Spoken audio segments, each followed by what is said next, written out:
What's up, NBA fan? What's up, all sports fans? This your boy JB, host of the Behind the Bench Podcast Networking channel. Giving a shout out to the rest of the crew: Shy, Kelvin, Jermaine, KB Film Room, Big Dog Talk Sports. That's right. For everyone who's tuning in, we thank you for supporting Behind the Bench, subscribing to the channel, and helping to make this show the best that it can be. And I just wanted to give a game recap of tonight's action. NBA playoffs, game 4 of the Eastern Conference Finals between the Boston Celtics and the Indiana Pacers. Boston entered the game up 3-0, and they was looking to close the series out tonight. And they did so in miraculous fashion.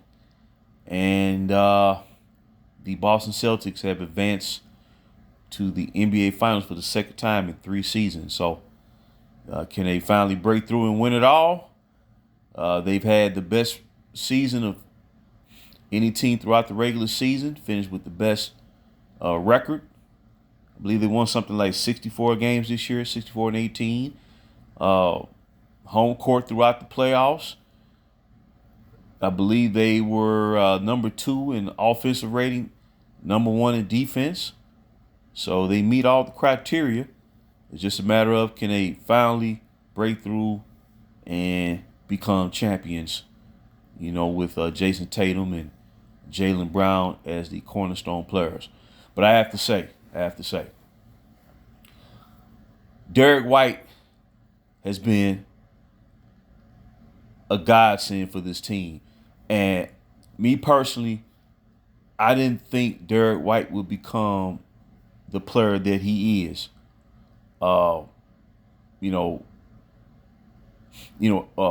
previously playing for the San Antonio Spurs. And he didn't play like this. He was solid, don't get me wrong, but he's taking his game up another level. And the reason I mention him is because, when Boston rallied in that fourth quarter with Indiana controlling, the game for the most part during the first 3 quarters of action, Derrick White hit that big corner 3 to put them up when the game was tied. And when he hit that shot, you knew that Boston was going to prevail and close the series out. And they wound up winning 4-0 versus the Indiana Pacers. And Indiana, they really shouldn't hang their head.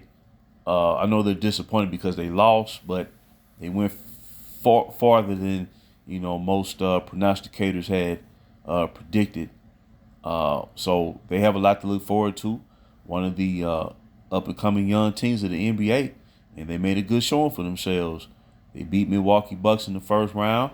They defeated the New York Knicks on the road, Game 7, to advance to the conference finals.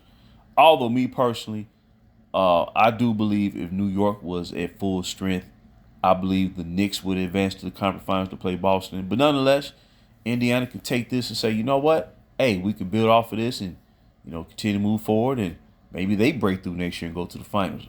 But that's the beautiful thing about the NBA right now is there's a lot of good, young, talented teams in this league.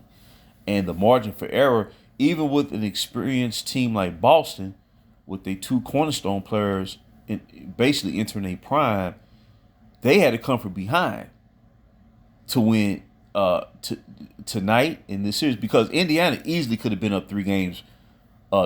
They lost their first game that they really, once they took the lead, they was in position to win it. And too many ill-advised turnovers cost them that game. And then when Jaylen Brown, forced overtime by hitting the game tying 3, you knew Boston was going to win that. And then Boston basically, ran away with the game, the following game at home to go up 2-0. And then Indiana could have won Game 3 and lost, could have won tonight and lost. But nonetheless, it's kind of like this series kind of reminds me of Dallas and OKC, where Dallas had to come from behind to prevail and win those games, especially the closeout game versus OKC in the Western Conference semifinal series between those two squads. But Boston, they prevail, and it's really there for them. And this is the year for them to get it. If they don't win it this year, they may not win it. In the future, they've been a very successful team for the most part. I mean, I know last year they lost in the conference finals in 7 games to Miami after Miami went up 3-0, and then Boston won the next 3 games to force a game 7.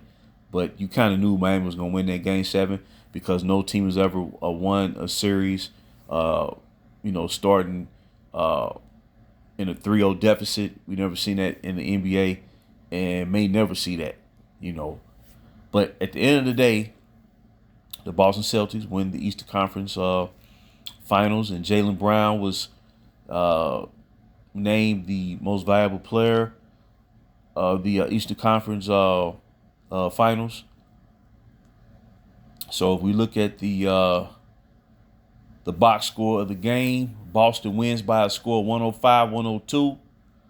And Jaylen Brown, he played exceptional in this series. 29 points, 6 rebounds, and 2 assists tonight, 44 minutes. Jayson Tatum tallied 26 points, 13 rebounds, and 8 assists. He actually, when you look at that box score, that's what a prototypical power forward would produce, especially in terms of the rebounding.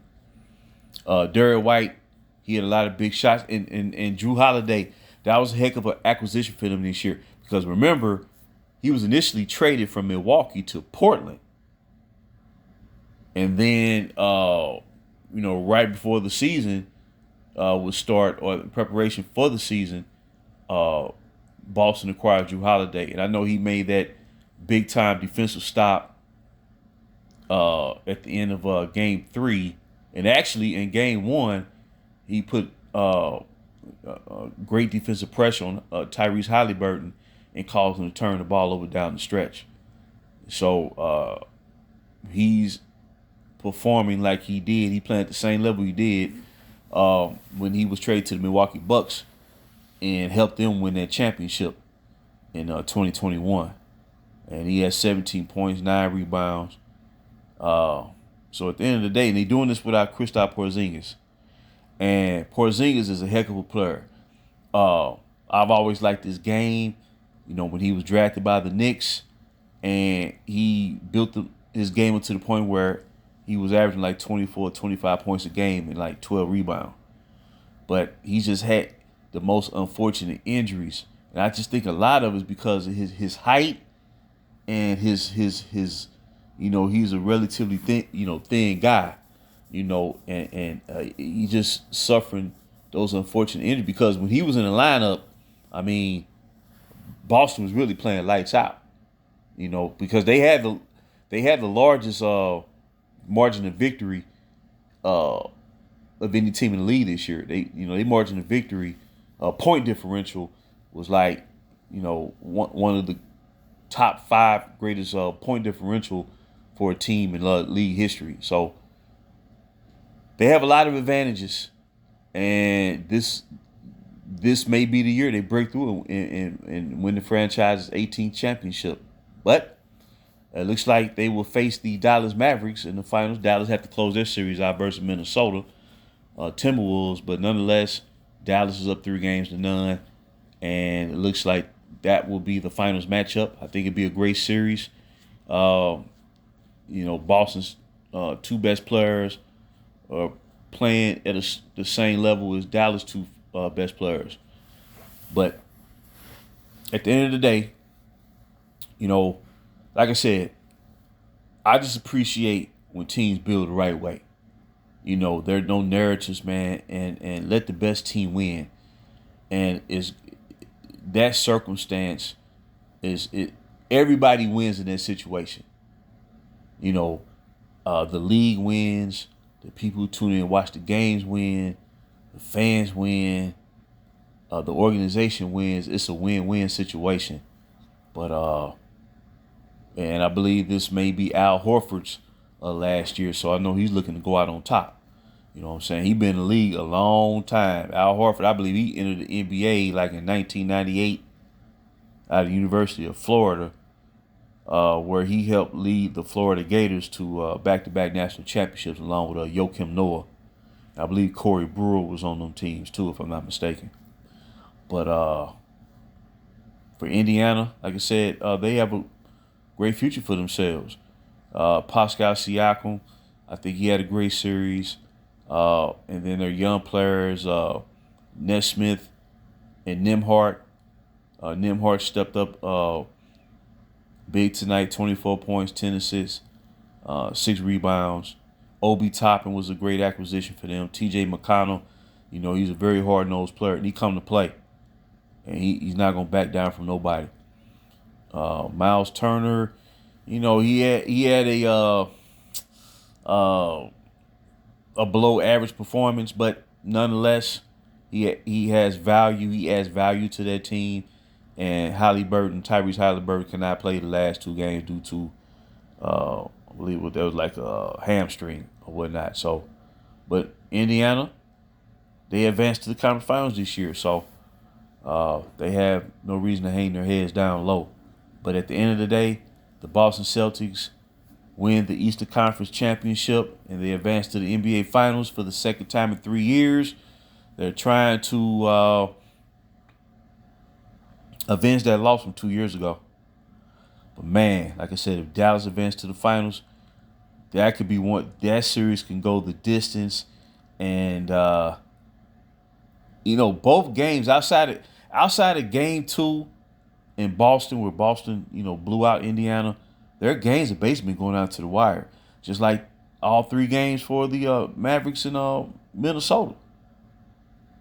So competition between young, talented star players is starting to take precedence again, and I just think fans, if they really look at it and realize that the super team era, like I said, is more negative.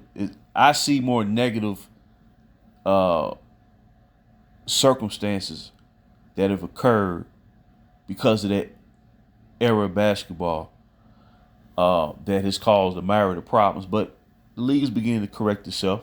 You can always move forward. You can always learn from, miscalculations or, bad decisions that you make. But Boston Celtics looking to win their 18th championship in franchise history. So will history win out? Or as they say, will the lucky leprechauns make their presence known? I'm just saying that just to be messing around. But, Boston Celtics waiting the winner of the Western Conference Finals. And they will have home court. It very well could come down to home court for the Boston, because when they played Golden State 2 years ago, Golden State had home court.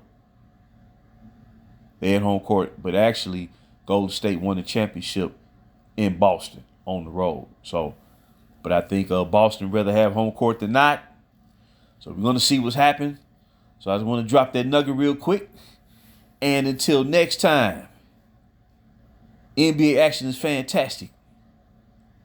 This is JB for BTB, Behind the Bench.